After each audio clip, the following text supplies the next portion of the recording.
जय हिंद दोस्तों। आज के इस इम्पॉर्टेंट लेक्चर में हम सभी वीकली करेंट अफेयर्स को डिस्कस करेंगे।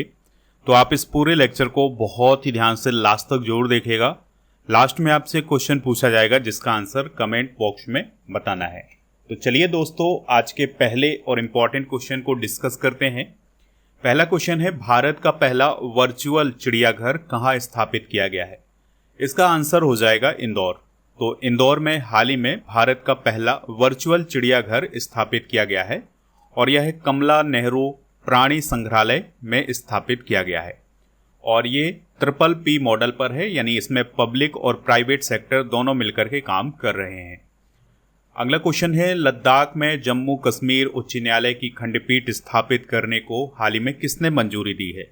तो इसका जो राइट आंसर हो जाएगा वो हो जाएगा केंद्रीय मंत्रिमंडल, यानी हमारी जो यूनियन कैबिनेट है, यानी मोदी गवर्नमेंट की जो मंत्रिमंडल है, उसने हाल ही में लद्दाख में जम्मू कश्मीर हाईकोर्ट की खंडपीठ स्थापित करने को मंजूरी दी है। यानी अब लद्दाख में भी जम्मू कश्मीर हाईकोर्ट की एक शाखा होगी। जम्मू कश्मीर हाईकोर्ट की स्थापना 1928 में हुई थी और इसका जो क्षेत्राधिकार है वो जम्मू कश्मीर और लद्दाख है और इसका जो मुख्य स्थान है वर्तमान में वो श्रीनगर और जम्मू है। अगला क्वेश्चन है, सिंक फील्ड कप 2026 का टाइटल किसने जीता है? तो वेस्ली सो ने जीता है, जो कि अमेरिका के शतरंज खिलाड़ी हैं। उन्होंने आर प्रज्ञानंद को हरा करके ये टाइटल अपने नाम किया है। भारत ने 2047 तक कितनी परमाणु ऊर्जा क्षमता का लक्ष्य रखा है? आंसर हो जाएगा 100 गीगावाट का, यानी कि भारत ये चाह रहा है कि 2047 तक भारत की जो परमाणु ऊर्जा क्षमता है ये 100 गीगावाट तक पहुंच जाए। अगला क्वेश्चन है, लाल किले पर स्वतंत्रता दिवस समारोह में पहली बार कौन सा गीत गाया गया है? आंसर हो जाएगा इसका वंदे मातरम, यानी हमारा जो राष्ट्रगीत है ये लाल किले की प्राचीर से स्वतंत्रता दिवस के अवसर पर पहली बार गाया गया है। इस पॉइंट को आप याद रखिएगा। अगला क्वेश्चन है, हरिकेन लाला ने 15 अगस्त 2026 को किस क्षेत्र को प्रभावित किया है? आंसर हो जाएगा हवाई के बिग आइलैंड के पास। तो एक चक्रवात था जिसका नाम था लाला, तो उसने हाल ही में जो अमेरिका के पास हवाई द्वीप है उसका जो बिग आइलैंड है वहाँ पर उसने प्रभावित किया है। ठीक है, तो ये अमेरिका है और यहाँ पर आप हवाई द्वीप देख रहे हैं और यहीं पर आया था हरिकेन लाला, यानी अमेरिका के पास जो चक्रवात आते हैं उसे हरिकेन बोला जाता है। इस पॉइंट को आप याद रखिए। अगला क्वेश्चन है, हाल ही में ईरान और किस देश के बीच हॉर्मुज जल डमरू मध्य पर समझौता हुआ है? आंसर हो जाएगा ओमान। तो ईरान और ओमान के बीच में हाल ही में हॉर्मुज जल डमरू मध्य पर समझौता हुआ है, यानी कि दोनों देशों की अब हॉर्मुज जल डमरू मध्य से आवाजाही होगी और एक दूसरे को नुकसान नहीं पहुंचाएंगे। ठीक है, तो इसको लेकर के हाल ही में समझौता हुआ है। हॉर्मुज जल डमरू मध्य की बात करें तो ये गल्फ ऑफ ओमान और पर्सियन गल्फ ये दोनों को जोड़ता है। यहाँ पर है स्टेट ऑफ हॉर्मुज, ये काफ़ी चर्चा में है, आपसे पूछी जा सकती है। तो यहाँ पर स्थित है ओमान और ये है ईरान। तो इन्हीं दोनों देशों ने हाल ही में समझौता किया है। अगला क्वेश्चन है, टेरियर साइबर क्वेस्ट 2026 का आयोजन किसने किया है? तो जो टेरिटोरियल आर्मी होती है जिसे हम प्रादेशिक सेना बोलते हैं, तो उसने हाल ही में टेरियर साइबर कोस्ट 2026 का आयोजन किया है और इसका उद्देश्य है स्वदेशी रक्षा और डिजिटल सुरक्षा समाधान को विकसित करना। अगला क्वेश्चन है, फीफा महिला विश्व कप 2027 का मेजबान देश कौन बना है? आंसर हो जाएगा ब्राज़ील, यानी फीफा विश्व कप जो आयोजित किया जाएगा महिलाओं का 2027 में, ये ब्राज़ील में आयोजित किया जाएगा और यह इसका 10वां संस्करण होगा। 32 टीमें इसमें हिस्सा लेंगी। ठीक है, और 24 जून से 25 जुलाई के बीच में इसका आयोजन होगा। 2023 का जो विजेता है वो है स्पेन, 2019 का विजेता है अमेरिका, 2015 का विजेता है अमेरिका। अभी जो पुरुषों का फीफा विश्व कप आयोजित किया गया था यह इसका 23वां संस्करण था। 2026 में इसकी मेजबानी मैक्सिको, कनाडा, अमेरिका में की गई है और स्पेन इसका विजेता रहा है, उप विजेता अर्जेंटीना रहा है। अगला क्वेश्चन है, सुंगल सुरंग को आम लोगों के आवागमन के लिए कहाँ खोला गया है?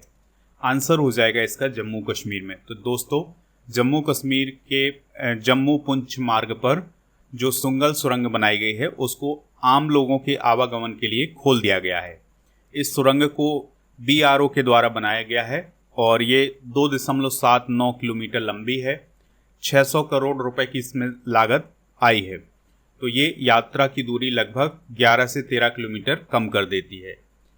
ई स्पोर्ट्स वर्ल्ड कप शतरंज खिताब 2026 किसने जीता है?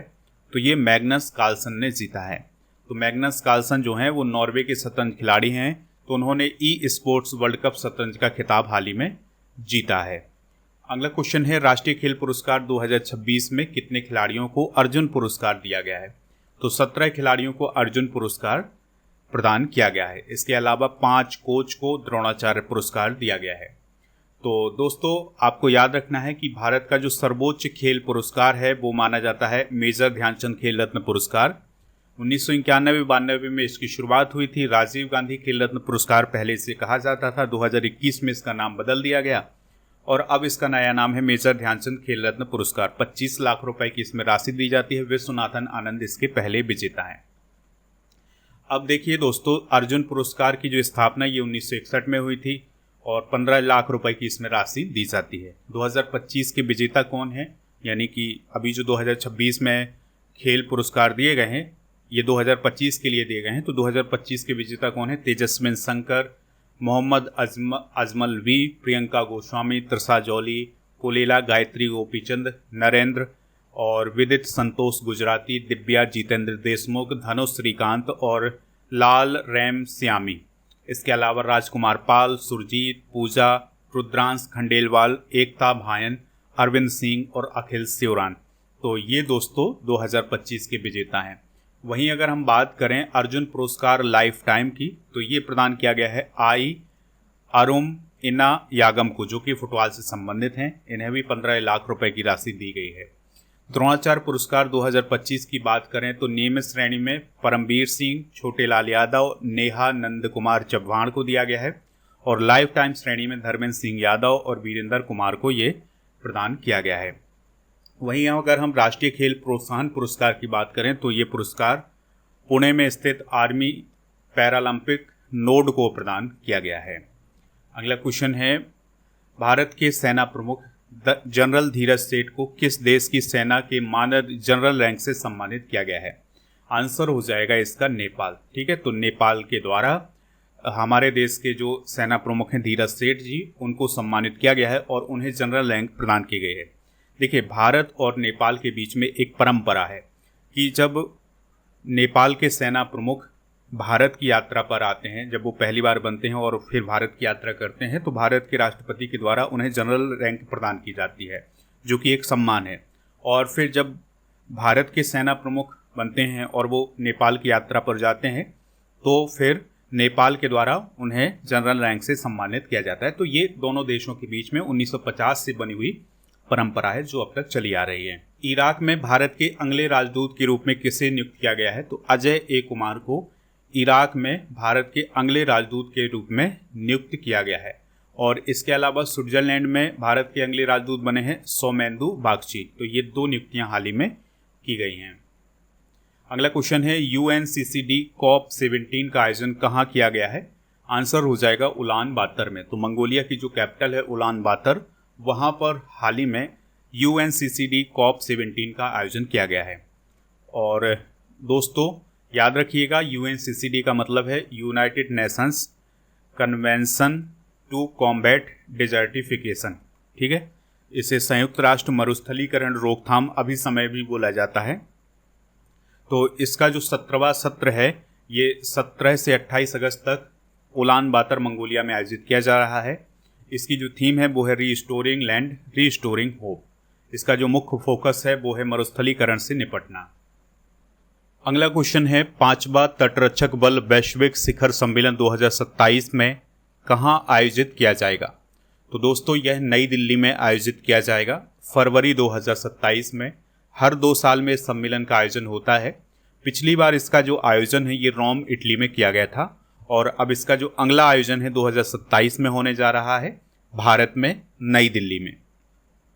भारत यात्रा पर आने वाले जापान के रक्षा मंत्री कौन है? तो अभी जापान के जो रक्षा मंत्री हैं शिंजिरो कोइजुमी, तो वो भारत की यात्रा पर आए थे। उन्होंने राजनाथ सिंह जी से मुलाकात की है और अन्य जो अधिकारी हैं उनसे मुलाकात की है और इस यात्रा में भारत और जापान के बीच में जो रक्षा सहयोग है उसकी समीक्षा की गई है। ठीक है, और दोस्तों जापान की राजधानी टोक्यो, जापानी यहाँ की भाषा है, जापानी एन यहाँ की करेंसी है, साने ताकाइची यहाँ की पीएम है। जापान 4 प्रमुख द्वीपों से मिलकर बना हुआ है, होक्काइडो, होन्शु, शिकोकू और क्यूशू। अगला क्वेश्चन है, हाल ही में निम्नलिखित में से किस बाह्य ग्रह की खोज की गई है? आंसर हो जाएगा GJ523b की। तो एक बाह्य ग्रह खोजा गया है हाल ही में जिसका नाम है GJ523b। तो इसकी जो त्रिज्या है वो पृथ्वी से लगभग 2.55 गुना है और यह एक मेगा अर्थ है और इसका द्रव्यमान 23.5 पृथ्वी द्रव्यमान के बराबर है। इसका घनत्व है लगभग 7.8 ग्राम पर घन सेंटीमीटर। ठीक है, तो याद रखिएगा कि ये जो GJ523b नामक वाह्य ग्रह है यह एक मेगा अर्थ है। अगला क्वेश्चन है, भारत और आर्मेनिया के बीच किस क्षेत्र में सहयोग समझौता हुआ है? तो रक्षा और रणनीतिक सहयोग को लेकर के समझौता हुआ है। ठीक है, आपको याद रखना है कि भारत आर्मेनिया देश को पिनाका मल्टी रॉकेट लॉन्चर प्रदान करता है, स्वदेशी रडार और मिसाइल प्रणाली भी उपलब्ध कराता है। आर्मेनिया एशिया महाद्वीप में स्थित है। इसकी सीमा तुर्की, अजरबैजान, ईरान और जॉर्जिया से लगती है। एरेबन यहाँ की राजधानी है। राष्ट्रपति हैं वहागन खाचतुर्यान और प्रधानमंत्री हैं निकोल पसिन्यान। आर्मेनियाई द्राम यहाँ की करेंसी है और आर्मेनिया और अजरबैजान के बीच में एक विवादित क्षेत्र है जिसे नागोर्नो काराबाख बोला जाता है। अगला क्वेश्चन है, टेस्ट क्रिकेट में 100 छक्के लगाने वाले पहले इंडियन कौन बने हैं? वो बने हैं ऋषभ पंत। अगला क्वेश्चन है, भारत का पहला बड़े पैमाने का बायोपॉलीमर संयंत्र कहाँ स्थापित किया जा रहा है? तो ये लखीमपुर खीरी उत्तर प्रदेश में स्थापित किया जा रहा है। तो ये गोला गोकरनाथ में स्थापित किया जा रहा है और बलरामपुर चीनी मिल्स के द्वारा इसकी स्थापना की जा रही है। और दोस्तों यह संयंत्र जो है ये कुंभी चीनी इकाई परिसर में विकसित किया जाएगा। ठीक है, और यहाँ पर चीनी तो बनेगी ही, इसके अलावा पॉलीलैक्टिक एसिड भी बनाया जाएगा जिसका इस्तेमाल प्लेट, कप और बैग बनाने में किया जाता है। अगला क्वेश्चन है, 47वें सरला पुरस्कार 2026 से किसे सम्मानित किया जाएगा? तो आशुतोष परिदा को सम्मानित किया जाएगा। तो ये ओडिया साहित्य में प्रदान किया जाने वाला सम्मान है। तो ये हाल ही में डॉक्टर आशुतोष परिदा को प्रदान किया गया है। इसके अंतर्गत 7 लाख रुपए की राशि प्रदान की गई है। उनकी एक रचना है जिसका नाम है विश्वास देव पृथ्वी, उसके लिए उन्हें ये सम्मान। आरबीआई के केंद्रीय बोर्ड में अंशकालिक गैर सरकारी निदेशक के रूप में किसे नियुक्त किया गया है? तो एस सोमनाथ को नियुक्त किया गया है। दोस्तों एस सोमनाथ जो हैं वो इसरो के पूर्व अध्यक्ष हैं। तो उन्हें रिजर्व बैंक ऑफ इंडिया में हाल ही में जो केंद्रीय बोर्ड होता है आरबीआई का, उसमें अंशकालिक गैर सरकारी निदेशक के रूप में नियुक्त किया गया है। उनका जो कार्यकाल होगा ये 4 वर्ष का कार्यकाल होगा। ठीक है, संयुक्त सैन्य अभ्यास मैत्री 15 का आयोजन किन देशों के बीच हो रहा है? तो भारत और थाईलैंड के बीच में मैत्री अभ्यास का आयोजन हो रहा है और इस बार इसका 15वां संस्करण आयोजित किया जा रहा है और इसका आयोजन सूरत थानी थाईलैंड में किया जा रहा है और इसमें दोनों देशों के 85 सैनिक शामिल हुए हैं। इस अभ्यास की जो शुरुआत है वो 2006 में हुई थी। अगला क्वेश्चन है, इलेक्टोरल लिटरेसी क्लब्स 2.0 किस संस्था द्वारा लॉन्च किया गया है? तो ये भारत निर्वाचन आयोग यानी इलेक्शन कमीशन ऑफ इंडिया के द्वारा लॉन्च किया गया है। और इसको किसने लॉन्च किया है? तो मुख्य निर्वाचन आयुक्त हैं ज्ञानेश कुमार जी, उनके द्वारा लॉन्च किया गया है।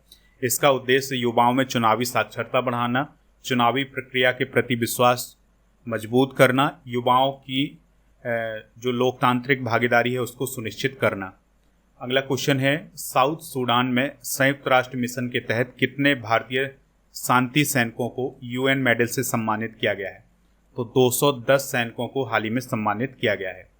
तो दोस्तों साउथ सूडान के जुबा नामक स्थान पर इन भारतीय सैनिकों को सम्मानित किया गया है। तो जो 210 शांति सैनिक हैं भारत के, उनमें से 6 महिलाएं हैं और 7 स्टाफ अधिकारी हैं। तो इनको हाल ही में यूएन मेडल से सम्मानित किया गया है। ठीक है, अगला क्वेश्चन है, शबनम सिन्हा किस बैंक की नई चेयरपर्सन बनी है? तो वो एयरटेल पेमेंट्स बैंक की नई चेयरपर्सन बनी है। उन्होंने सुनील भारती मित्तल का स्थान लिया है। एयरटेल पेमेंट बैंक की स्थापना 2017 में हुई थी। भारतीय एयरटेल के द्वारा इसकी स्थापना की गई थी। नई दिल्ली में मुख्यालय है और पेमेंट बैंक के प्रकार का ये बैंक है। अगला क्वेश्चन है बैंकिंग फॉर यूथ अभियान का आयोजन कौन करेगा? तो सार्वजनिक क्षेत्र के जो बैंक हैं यानी पब्लिक सेक्टर के जो बैंक हैं उनके द्वारा बैंकिंग फॉर यूथ अभियान का आयोजन किया जाएगा। 2 अक्टूबर 2026 से इसकी शुरुआत होगी। इसका उद्देश्य है युवाओं को वित्तीय क्षेत्र से जोड़ना। जुलाई 2026 में आईसीसी पुरुष प्लेयर ऑफ द मंथ कौन चुने गए हैं? आंसर हो जाएगा इसका जस्टिन ग्रीव्स। तो दोस्तों वेस्ट इंडीज के जस्टिन ग्रीव्स को पुरुष प्लेयर ऑफ द मंथ और हेले मैथ्यूज को, ये भी वेस्ट इंडीज की हैं, तो इनको महिला प्लेयर ऑफ द मंथ चुना गया है। अगला क्वेश्चन है भारतीय शोधकर्ताओं द्वारा RK-251 नामक दवा विकसित की गई है। इसका इस्तेमाल किसके उपचार में किया जाएगा? तो इसका इस्तेमाल कैंसर के उपचार में किया जाएगा। ठीक है, और ये प्रो ड्रग के रूप में काम करेगी, यानी कि ये हमारे शरीर में रहेगी और निष्क्रिय रहेगी, और फिर जब इसकी ज़रूरत होगी तो जैसे किसी के शरीर में अगर कैंसर उत्पन्न हो रहा होगा तो वो एक्टिव हो जाएगी और उन कोशिकाओं पर काम करेगी जो कैंसर उत्पन्न कर रही हैं। अगला क्वेश्चन है मिर्जा फखरुल इस्लाम आलमगीर किस देश के राष्ट्रपति बने हैं? तो ये बांग्लादेश के राष्ट्रपति बने हैं। वहाँ पर अभी हाल ही में चुनाव हुआ था, तो बीएनपी पार्टी के जो मिर्जा फखरुल इस्लाम आलमगीर हैं वो राष्ट्रपति चुने गए हैं। अगला क्वेश्चन है जनप्रिय नेता वेंकैया नायडू उदयगिरी से उपराष्ट्रपति तक पुस्तक के लेखक कौन है? आंसर हो जाएगा वाई लक्ष्मी प्रसाद। तो दोस्तों वाई लक्ष्मी प्रसाद के द्वारा हाल ही में जनप्रिय नेता वेंकैया नायडू उदयगिरी से उपराष्ट्रपति तक पुस्तक को लिखा गया है। इस पुस्तक को हाल ही में लॉन्च किया गया है और ये जो पुस्तक है ये हमारे देश के पूर्व उपराष्ट्रपति एम वेंकैया नायडू के जीवन पर आधारित है। अगला क्वेश्चन है हाका इंडे हिचिलेमा किस देश के राष्ट्रपति बने हैं? आंसर हो जाएगा इसका जाम्बिया। तो दोस्तों जाम्बिया देश के नए राष्ट्रपति बने हैं कौन? हाका इंडे हिचिलेमा। इनका कार्यकाल 5 वर्ष का होगा। जाम्बिया की बात करें तो लुसाका इसकी राजधानी है, अफ्रीका महाद्वीप में है, और जाम्बियन क्वाचा यहाँ की करेंसी है। और विक्टोरिया जलप्रपात जाम्बिया और जिम्बाब्वे की सीमा पर स्थित है। जाम्बेजी नदी इस देश की प्रमुख नदियों में से एक है। अगला क्वेश्चन है ब्रिक्स पर्यावरण कार्य समूह की बैठक 2026 का आयोजन कहाँ किया गया है? तो इसका आयोजन नई दिल्ली में किया गया है। तो 17-18 अगस्त को इसका आयोजन नई दिल्ली में किया गया है, जिसमें ब्रिक्स के जो पर्यावरण कार्य समूह के जो प्रतिनिधि हैं वो इसमें शामिल हुए थे और उन्होंने पर्यावरण से संबंधित मुद्दों पर चर्चा भी की है। अगला क्वेश्चन है किस एरोस्पेस और अंतरिक्ष परिवहन कंपनी ने 38 मिनट में 2 फाल्कन 9 रॉकेट लॉन्च करने का रिकॉर्ड बनाया है? तो ये बनाया है स्पेस एक्स। तो दोस्तों स्पेस एक्स कंपनी जो है वो एलन मस्क की कंपनी है और इसकी एक प्रसिद्ध रॉकेट है जिसका नाम है फाल्कन 9। तो फाल्कन 9 ने हाल ही में एक रिकॉर्ड बनाया है और जो 38 मिनट का समय है उसके भीतर 2 रॉकेट को लॉन्च किया गया है। ठीक है, तो इसमें समय कितना लगा है? 38 मिनट। तो ये ज़रूर याद रखिएगा। पहले का रिकॉर्ड था 65 मिनट का, यानी 65 मिनट में 2 रॉकेट लॉन्च किए गए थे। अब 38 मिनट में 2 रॉकेट लॉन्च किए गए हैं 15 अगस्त 2026 को। दुनिया के सबसे कम उम्र के पुरुष चार्टेड अकाउंटेंट का रिकॉर्ड किसने बनाया है? तो ये लक्ष्मणन मैयप्पन ने बनाया है। अगला क्वेश्चन है मुंबई के 2 डॉक्टरों को किस देश ने निशान ये इम्तियाज से सम्मानित करने की घोषणा की है? आंसर हो जाएगा पाकिस्तान। तो पाकिस्तान ने मुंबई के 2 डॉक्टरों डॉक्टर जल रतनजी पटेल और डॉक्टर जल थाइबो कू को अपना निशान ये इम्तियाज सम्मान देने की घोषणा की है। अब इन दोनों डॉक्टरों ने ऐसा क्या कारनामा किया था जो पाकिस्तान के द्वारा ये सम्मान दिया जा रहा है उन्हें? तो इन डॉक्टरों ने जो जिन्ना था उसकी टीबी का जो रोग था वो छिपाया था। इन्होंने बताया नहीं था कि इसको टीबी है। ठीक है, तो इन दोनों डॉक्टरों के इसी कारनामे के लिए निशान ये इम्तियाज प्रदान किया जा रहा है पाकिस्तान के द्वारा। ये सम्मान इससे पहले 1998 में हमारे जो प्रसिद्ध अभिनेता रहे हैं दिलीप कुमार, उन्हें भी प्रदान हो चुका है। यशोदा एआई पहल का मुख्य उद्देश्य क्या है? तो हाल ही में दोस्तों राष्ट्रीय महिला आयोग के द्वारा यशोदा एआई नामक पहल शुरू की गई है। इसका उद्देश्य है महिलाओं को डिजिटल रूप से सशक्त बनाना। तो ये थे आज के करंट अफेयर्स के क्वेश्चन। आप स्टडी करके ऐप को इंस्टॉल कर लें। लूसेंट का कोर्स और इसके अलावा अर्जुन जीएस फाउंडेशन बैच ये आप ज्वाइन कर सकते हैं। बहुत सारे कॉम्बो पैक PDF ये सभी आपको ऐप पर मिल जाएंगे।